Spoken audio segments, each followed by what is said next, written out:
If I could turn back the hands of time, tell me what would I see?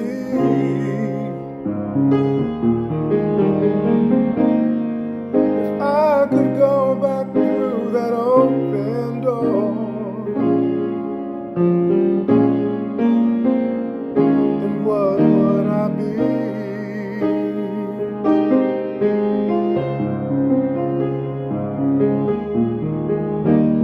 Greetings, I'm Doc V, and today I would like to speak with you about prerequisite knowledge. Another way to form the topic would be, it's good to know before you go. How about paying the cost to be the boss? A lot of times we aspire to obtain a certain level, either educationally or in sports or with our own business, but we fail to count the cost. We fail to examine our potential thoroughly and the obstacles that stand before us before we dive in. And it is good to know before you go. Let me give you an example. Back in high school, I went out for the high school football team, and my dad liked football and he loved the running back, so I said, I'm going to be a running back. To get into the point, the coach, once we got our pads on, the coach had us get the ball, and you had to run through two big tackles. Tackles meaning two of the biggest, strongest boys on the football team.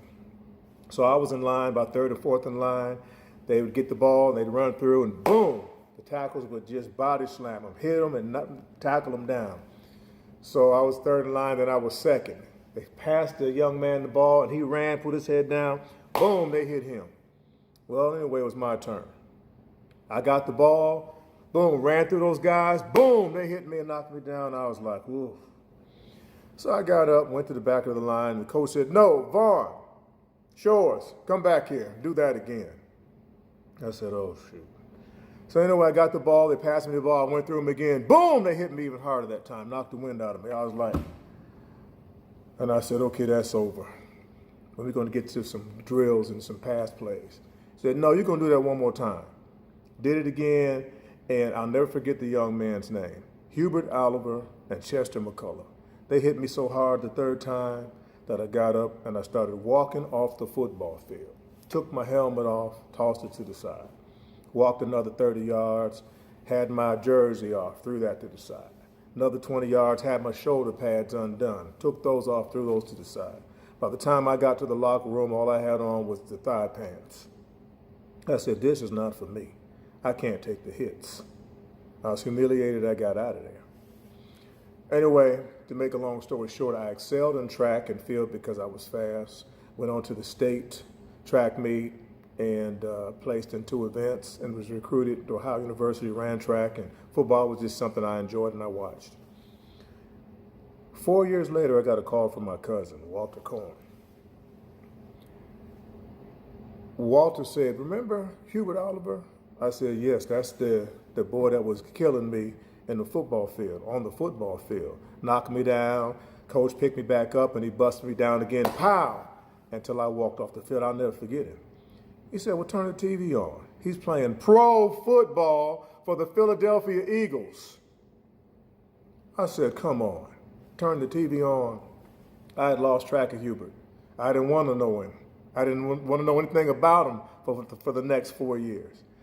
And I watched the game and I said, that's Hubert Oliver. If I'd have known that I was getting hit by a professional football player, maybe I would have stayed out a little bit longer. Maybe I would have obtained a little bit of glory, maybe as a receiver, catching the ball because I had speed. I don't know. So, did I miss my calling? Did I miss something? Before I answer that, let me go to another story. Freshman year in college, I wanted to major in engineering. I was in National Honor Society in high school, and I felt I can get through any 4-year program. I mean, I can do it. My school said I can do it. My counselor said I can do it. My dad said I can do it. Let me be an engineer. They make the most money. Let me go into that. All my classes were fine until I got to calculus. Sat in on the calculus class, and I did not know what was going on. The professor's going on the board, and he's doing these fractions and geometrical figures and triangles and integrals, look like a stretched out S, and derivatives. I'm like, what in the world is this? When after the class asked for help, the professor referred me to the counselors, not the counselors, but referred me to the tutoring sessions. I went to the tutoring sessions. It was just too slow. I wasn't getting it. I was not getting it. I was like, what in the world is going on? Tears were coming out of my eyes. I called my dad. I said, Dad, I'm going to have to drop this class. What, boy? You fooling around. You can pass that class. You just playing. Stop playing. Ask your coach to give you some time and stop hanging out and partying and get that work. I said, okay, Dad. Got off the phone, went back to class the next day, lost. Didn't understand what was going on. Finally, I ran into someone that could help me, the counselor. They said, okay, you're taking calculus. I said, yes. You having problems with calculus? I said, yes, I'm having problems. Can you help me? He said, well, did you take algebra in high school? I said, no, I did not. Did you take geometry in high school? I said, no, I did not. Did you take trigonometry in high school? I said, no, I did not. They said, well, you lack the prerequisite knowledge. You had to have mastered these 3 categories before you could even think about going into calculus. You're not going to be able to make it. You're not going to be able to do it unless you back up, take some remedial courses, and graduate a year later. I said, so I changed my major to business. We had some math, some accounting, more management decision-making classes. I did fine in that, and I got my degree. Later on, I was able to take some electives, and I said, let me try this algebra out, see what it's all about. Let me try this trigonometry class. Next, let's see what it's all about. Let me look at this geometry and see what it's all about. I had no issues with any of the 3 classes. And then later on in my work career and trying to become teacher certified, I took a calculus class. Georgia State University. No problem. I understood. I learned what integrals were. I learned what derivatives were. I learned what equilateral triangles were, and sine, cosine, and tangent, and trigonometry. I learned it. And then I asked myself, Lord, why did I not get this knowledge in high school? And then why didn't I get that knowledge that would prepare me to be an engineer, which was my plan, which is what my dad wanted me to do? Why did I not get that knowledge in high school that would have prepared me for an engineering degree? Did I miss God? Did I miss the plan? When I was hit so hard by Hubert Oliver on the high school football field, did I miss God because I didn't know he was going to be a pro athlete? Questions arise. The answer, Romans 8:28. All things work together for the good, for those that love the Lord and are the called according to his purpose. What that means is, whether I was an engineer or whether I was in business, whether I played football or whether I ran track or whether I played ping pong or became the chess champion of the junior class, it mattered not. When God decides how he's going to mold and shape and move your life forward, it doesn't matter which way you choose to go. He's going to bring you back.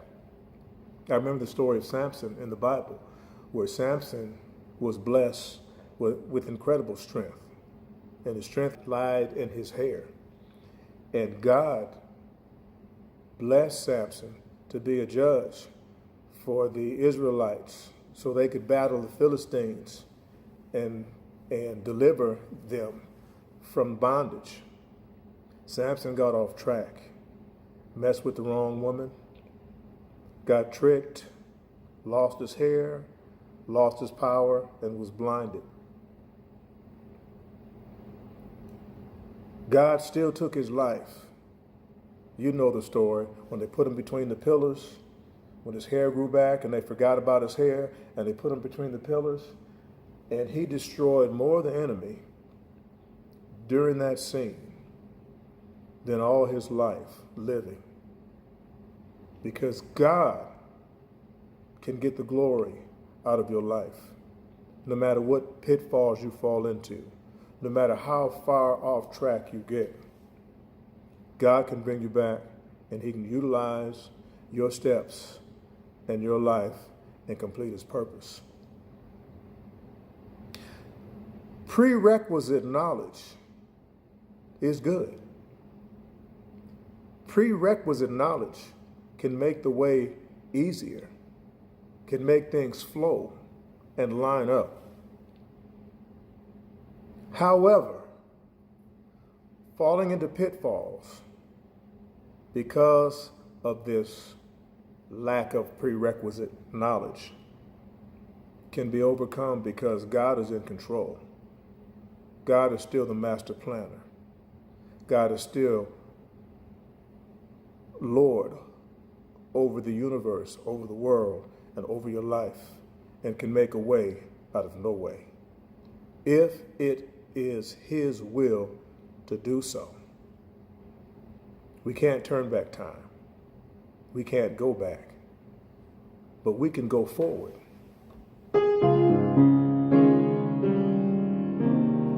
If you can turn back the hands of time, tell me what would I be?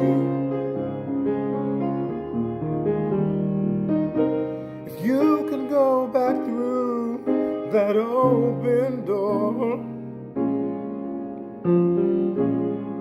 then what would you be?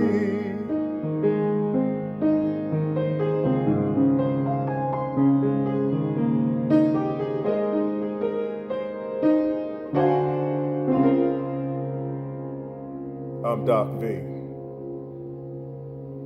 Prerequisite knowledge is knowing the God we serve. I'll see you next time. If I could turn back the hands of time, tell me what would I see?